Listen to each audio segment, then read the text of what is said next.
What's good, mi gente? Welcome. Today I got a premiere episode of a new thing I'm trying to start off. It's called Espotlight. In the Spotlight, we're going to take an opportunity to kind of shine the spotlight on community events and organizations. So for today's show, I have a very special guest.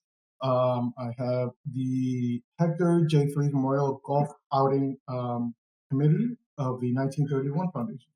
So, hey guys, welcome to the show. Hello. You're welcome. Hello. Hey guys. Thank you for having us. Sure. Thanks, guys. I really appreciate you guys. I know you guys are part of the 1931 Foundation. You guys have an event coming up, the Hector Feliz Memorial Golf Outing. So I guess kind of to start off, you guys can just kind of introduce yourself, who you are quickly. We can start with James.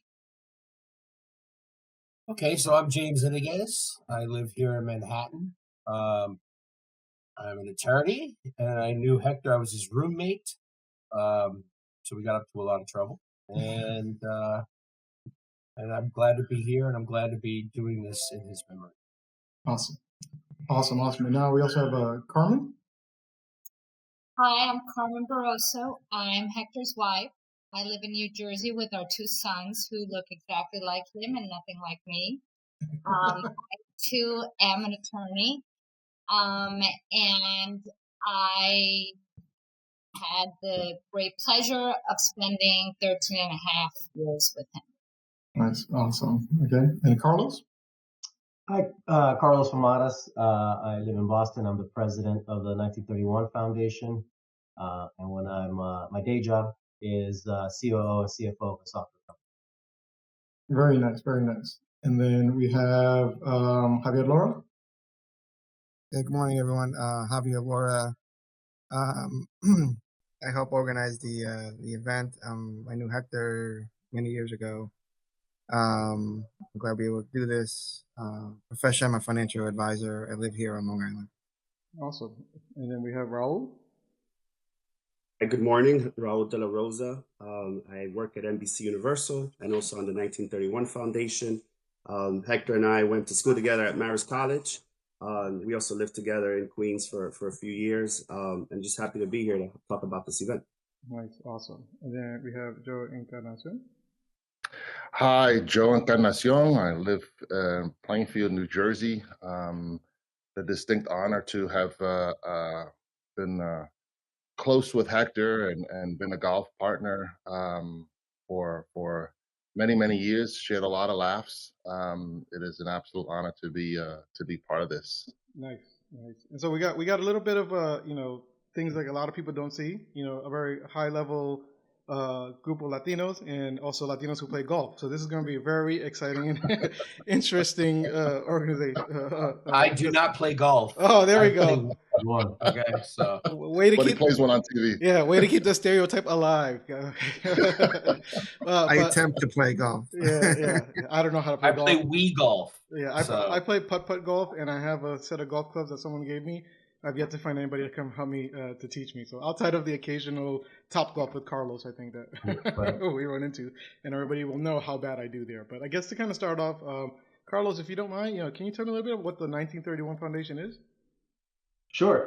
So the 1931 Foundation started in 2019, and it's part of the Phi Iota Alpha Fraternity. So we're their foundation arm. And the main purpose was to help both brothers and non-brothers. So be able to help with educational programming for brothers as well as those out in the Latino community. So we'll work and partner with nonprofits or give scholarships to others in the Latino community.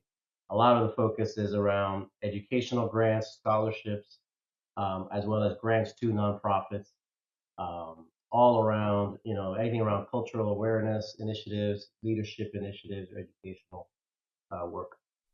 Nice. And then so some of the stuff that you guys do for the organization, can you tell me some of the other programs that you guys have done outside of the Hector Feliz Memorial outing? Yeah, we do a few things throughout the year, and a couple of big ones are in partnership with directly with the Phi Iota Alpha Fraternity and the undergraduate chapters. So in the spring, right now we do an initiative called Nuestra America, and each of the provinces of the fraternity pick a nonprofit in their area And we raise funds throughout the semester and then hand those out to 5 nonprofits each spring that are doing different work in the Latino community, again, in their respective areas. And then in the fall, we have another fundraising program with a long-time partner of the fraternity, which is the National Hispanic Institute. And again, the chapters raise a lot of funds that go to that organization. There's other things we do. So we'll do what we call the Phi Merit Scholarship, and we hand that out in the fall for brothers that are in chapters that are in leadership positions and active in the community. We kind of highlight leaders and upcoming leaders of the fraternity.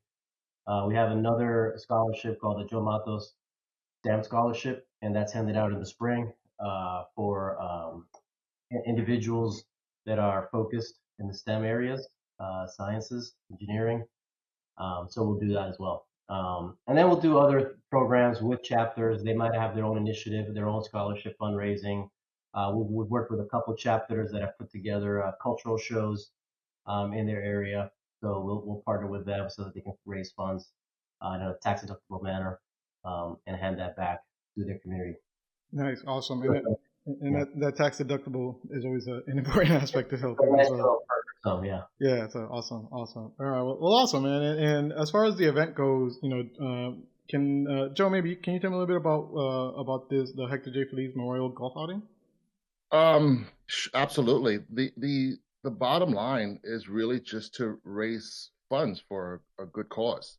I have to certainly give credit to Javier, who years ago, at shortly after Hector's memorial, we had a conversation. There was a lot of discussion around, wouldn't it be great for us to get together for more positive things than such a sad event? And that was the kind of the birth of this idea to put together this golf event that was not only something that Hector enjoyed very much, but Hector and I got into the golf thing with the idea of, like, we got to stretch ourselves. We don't know much about this game. It doesn't feel very inviting for people who look like us. And then found ourselves having a great time with it. We had a lot of laughs in regards to sharpening ourselves through the process, arriving and going, like, how do we do this? Like, how do we act? How do we, these are people we don't know. How do we, and we saw a lot of value in that.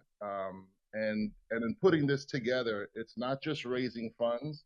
It's not just honoring, the great person that Hector was and his vibe, but also opening the door for other people of color to come together and learn this game. So we try to remove the competitive nature of it. It's just come and have fun. Hector and I often said, hey, if you can't laugh at yourself, laugh at somebody else. Mm-hmm. So it is about laughter. It is about joy. We open the door for all levels. And if you don't have clubs, we'll figure something out. If you've not swung a club, we don't want to make this intimidating by any means. And just plugging into a great cause and having Hector's name tagged onto this is such a beauty. Every year I think of, man, Hector would love to, to have his hand on this. And I know that he smiles each time we put together this portion in his name.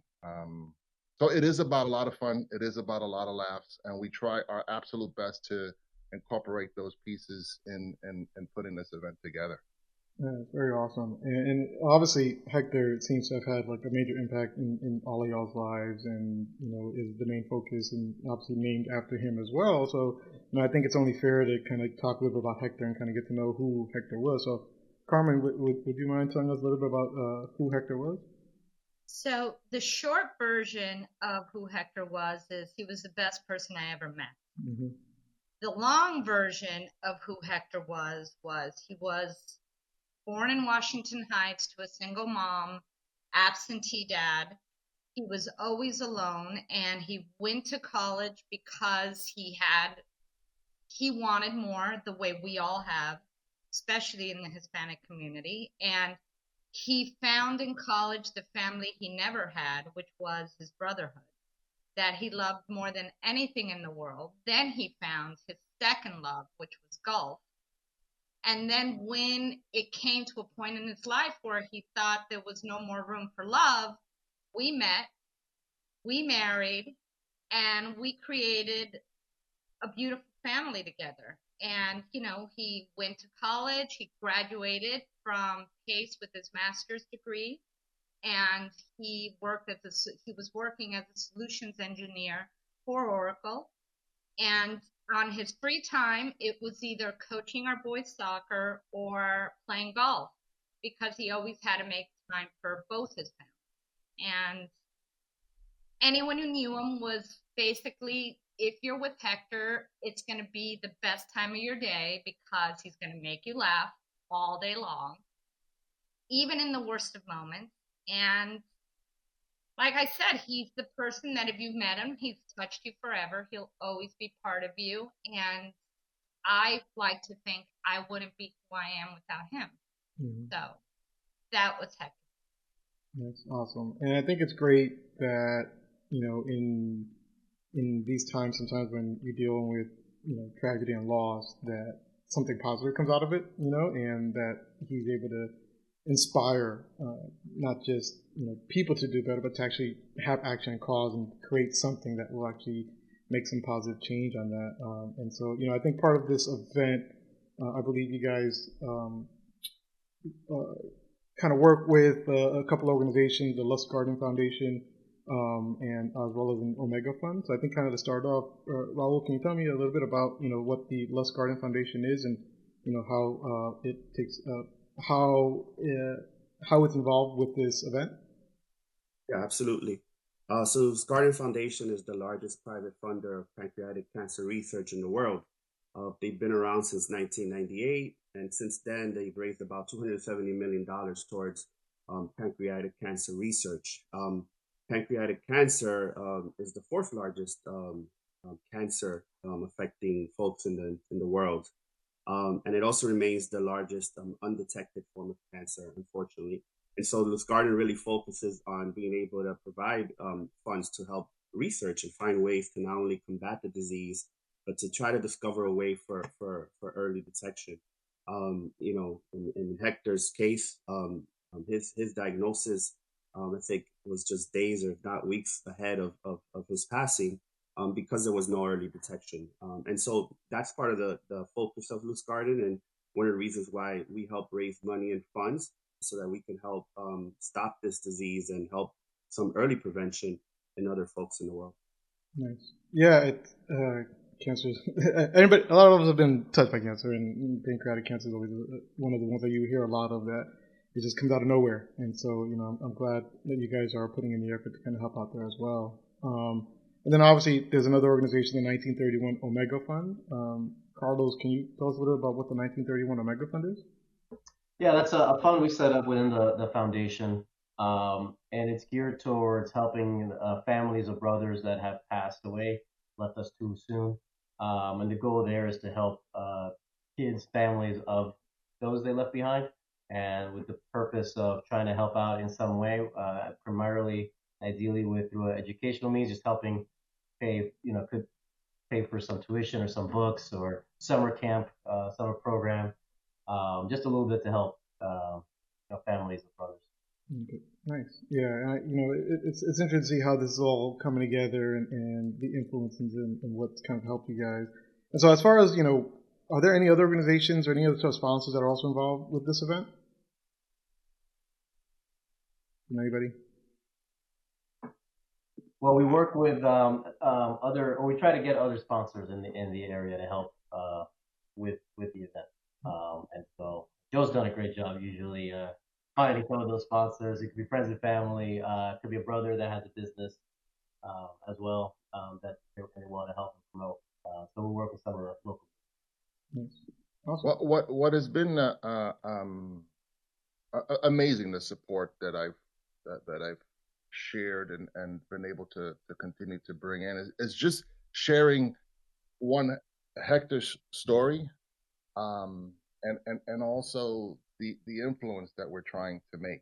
I reiterate the portion of and I tell my kids this all the time, like, I don't care if you like golf or not, learn it. Mm-hmm. Because the worst thing you want to be is in a professional environment and hearing people are going out to golf and you just can't. Mm-hmm. And so you don't.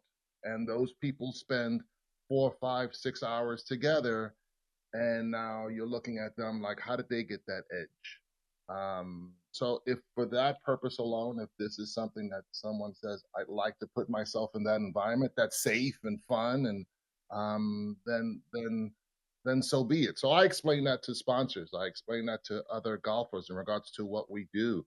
The wonderful thing about golf is you bring a bunch of people together, and then everybody goes off in their small groups. So these small groups can have their own, things individually, and then we come back together. So I'm always emphasizing that, and thankfully, these some of these sponsors, and we always need more, and every dollar counts. Can see the big picture of making that kind of impact. Yeah, I think for being a Latino who grew up on soccer and not golf, golf has always been something intimidating for an immigrant like myself, and it always felt kind of out of place. And I'm circling. I'm 40. I'm in my 40s, and I don't know how to play golf outside of putt putt or anything like that. So and that's okay, right? Like, that's okay. And I said, like, it doesn't matter what age you're at, just come in and take a swing and at least learn some of the etiquette pieces and all that stuff that put you in an environment where you're not feeling so removed and feeling like I can't even put my foot in the door in that kind of space. And that's what a lot of Hector and I would talk about when we would play, beyond some of the drinking and yeah, no, I think with this outing, we try to lower the bar. It doesn't matter your skill level. It's a best ball format, first of all. So everybody hits. You pick the best ball you want. Everybody hit that one. You just keep going. So it doesn't matter if you hit it well, you don't hit it well, you miss it. It'll just keep moving forward and you finish the round. But meanwhile, you have a good time with friends, and then afterwards with everyone else. Nice. Yeah. And sorry, Raul, one more thing is that if you're completely intimidated by golf and you're really, afraid to get out there, even though we really encourage everyone to attend, we do end with a big barbecue lunch at the end of the event. So some of our brothers and folks and friends are able to attend the event afterwards. Nice. And I think there might be an after party this year. That's what we've been talking about. Who knows? Nice. Hopefully it's at 6:30 because I got bedtime at 8. Yeah, no, that's great, man. I'm glad to hear. Like I said, for a lot of us, there's a big intimidation factor in golf, and the idea of being out there kind of scares us, even though it's just a game, and it's something that can be fundamental for a lot of Latinos in their career, male or female, in how we move forward in what we do. So I'm glad to see that you guys are kind of opening the door, and who doesn't like barbecue and an after party? So so I guess time to get some details about the event. Jim, can you tell me a little bit about some of the details of the event? Sure. It's on June 14th, which is the Friday before Father's Day. Even though we are a fraternity and we are comprised of men as an organization, we know that our families are more than just men, and so hopefully that won't constrain anyone from coming. But it is a Friday. I know it's a work day, but hey, start your weekend off early. Sneak off. Enjoy. Where's it being held? It's being held up in the Bronx for the first time. We're doing in Pelham, which is just off of City, just off of City Island, and Orchard Beach. If you dare to go into the water at Orchard Beach, by all means, have at it. It's a nice place. I've been there a couple of times, even though I'm not a golfer. I've been to an event or two there over the years. It's a nice place, and I think anyone who comes is going to enjoy the grounds as well as the facilities. It starts at 7:30 a.m., which is a little early for some people, but that's when golfers get out there. I think it's a healthy way to start your day. So get out there 7:30. We golf until 3:30. And then that's when the real party starts, the barbecue, and then maybe, like I said, the after party. I'm going to advocate for that. We'll see what happens. And for Latino time, that's 7 a.m. Latino time, so you can get Yes, please, Yeah. please. People want to, the avid golfers want to get going. Yeah. So if you could be there on time, that would be fantastic. Mm-hmm. There is breakfast, so when you get there, hopefully Yeah. it's so you 7 a.m. you'll have some breakfast. Nice. Okay. Prizes. This is killer. This is just it's for golfers as well as for those who do not. There is a $10,000 hole-in-one cash prize. So, and I got to tell you, in terms of hole-in-one, anybody has a shot. So you don't have to be a good golfer because crazy things happen. So you might anyone's got a shot at that $10,000. And you get 4 shots at it. There's 4 par 3s, so there's 4 shots at Oh it. yeah. Okay. Nice. So then we got the closest to the pin, which is $250. What does We that have mean? the Closest to the pin is just. Oh well, the flagpole Mm-hmm. that everybody sees, that cliche flagpole over the hole, that's the pin. Oh. That's what they call the pin. So the closest person to that gets a $250 prize. The longest drive gets a $250 prize. The first place team score is $250. I think if you donate an extra $50, I promise not to be on your team. So you have a good shot at actually winning the prize. So I'm going to hold people to ransom on that. We have raffles and prizes, and just there's 50-50, and it's a good time. And I really think people should come out to support. Registration is open right now. There are different sponsor levels as well. So you should go to the website. The website is, well, first off, you could go to the foundation website, the 1931 Foundation website. There is a link that will take you directly to the event website. That is the easiest way, I think, to get there. And we'll have that in the description as well. So we'll have that available in the description. But if you want to just say it out loud so people listening can. So there is also givelively.org. The Hector Feliz Memorial Golf Outing 2024. You have to type in 2024 because we've been doing this now for a couple of years. And if you just Google the straight golf tournament, you might go to 22 or 23. So type in the 2024. And, again, even if you don't golf, even if you're an avid Wii golfer like I am, you can come in and just participate, maybe donate some money. It's a great cause. And I really think everyone should participate to the best of their ability. And, And what happens if someone can't make it? It is a Friday, or but they do want to donate. Is there an option to be able to donate without having to actually golf? Absolutely. Again, at the website, you can donate there.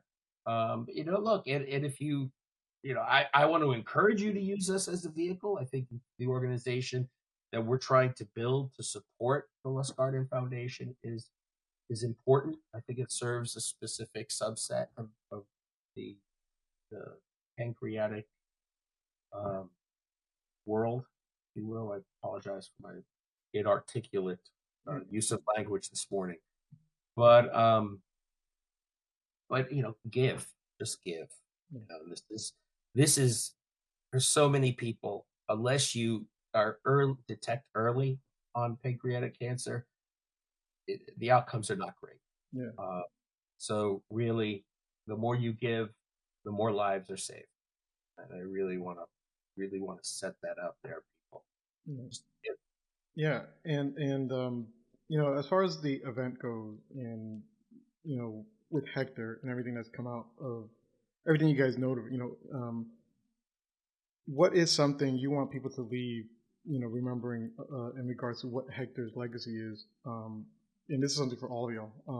If you guys can go one at a time to tell me, what's the legacy you want people to remember about Hector that you really want to be emphasized during this event? And we can start with Carmen first, since she's probably closer to them. I would think that the legacy that Hector leaves is that you can find joy and fun and laughter in any situation and in any scenario. And what better way to do it than at this golfing event with friends and family, either learning to play or playing the game that you love. Anybody else would like to leave something? Yeah. All right. Yeah, I'd say. I mean, I like to when I think of how this is come together, and like I've invited and met people who did not know Hector, and they leave not just having had a good time with the people that they played with, but they leave with a piece of Hector. And I say this with a neighbor who has gone a couple of times, who just said, I don't know this guy, but man, I would have loved to golf with him. Amazon. Yeah. I apologize to everybody with the headphones on right now, with their eardrums just blasting on that. But hey, this is what happens when you go live. So, and Carlos, you were trying to say something as well. Sorry. No, I was just gonna say. I mean, my memories of him. I mean, he's just a family man, committed to the community. He donated his time back to the fraternity. He gave back. I knew him he was a board member of the fraternity when I was an executive director, and a great mentor, friend. And I mean, the legacy to me was just, I just remember him smiling. He just had a legacy smile. He always he just enjoyed everything. That's awesome. And for this event, I'm guessing, looking for a lot of good time, a lot of good laughs, and hopefully people come in and do that. But is there anything any of you guys want to add about the event before we wrap things up? Come. Have a good time. Come and just have some fun. Register, sponsor, invite people. Even if you can't golf and you don't want to walk around, come to the lunch. You can do that too. Nice. Awesome. You can't laugh at yourself, laugh at other people. Yeah, I was gonna say, probably come with a thick skin, because I'm sure people are gonna joke around, and everybody's gonna get made fun of a little bit. So it's great. I mean, come out of your shells and have some great time tonight. So well, thank you guys. I really appreciate you guys taking the time to talk about your event. I'm gonna post all the link and stuff in the description, so you guys can come and look up the event and sign up if you'd like as well. So once again, thank you all for being here today. So. Thanks. Thank you. Thank you. Thank you so much. Of course. And for everyone else listening, thank you for joining, and join me again next time as we shine the spotlight on an event.